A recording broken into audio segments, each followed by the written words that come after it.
affected by this. If you can share about the serious challenges when you're faced with somebody who you dearly love and they're addicted to hard drugs. I'm not only a strong advocate on social issues in Fiji, and one of the reasons why I'm doing this too, my motivating factor, is because all of my child, all of my children is affected. I've got 8 children, 1 boy and 7 girls. And my 4th girl was really affected with this. And it's not only affecting her, it's affecting my family, and it's also affecting my work. I said, how can I stand in the pulpit and preach because of my child? But that is one of the reasons why it pushed me to preach against the use of drugs. I not only know the data, the symptoms, but I've seen someone in my family, in my family, who is dealing with this problem. It's a very serious problem, and I don't want to have any parent in Fiji to go through this problem. It's not just something that you can just take them to the hospital and come back, give them some painkillers and you're finished. It's there. It's really there. And it's very worrying because sometimes you don't know where they are.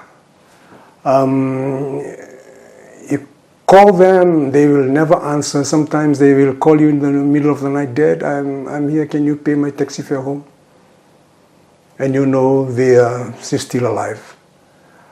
I'm worried a lot because sometimes he threatens us with a suicidal thing. It's not a good spot to be as a parent, because this child of mine is one of the brightest in the family. You have a lot of hope and you have a lot of investment, and suddenly they were just taken away. Taken away in terms of she's no longer there. But you know, she's there somewhere, but she's in a deep problem. You know, I used to say this. People say, oh, you are very fortunate dad. You got a lot of girls. I said, yes, I'm blessed, but I can't see one of them cry. And this one, you know, 3 or 4 o'clock in the morning, she called and she's crying, and a friend or somebody beat her up, and you go and get her, and when you reach there, there's nobody there, no friend, and they're all gone, and she even don't know who the people who are around her. So those are the short stories I can tell the people of Fiji.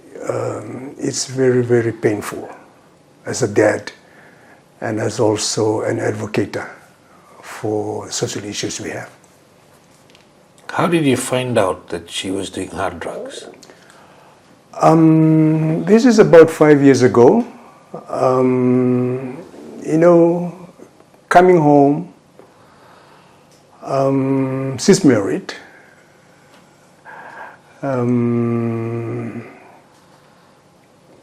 She was introduced to this by the husband, and you really cannot separate them because they are married.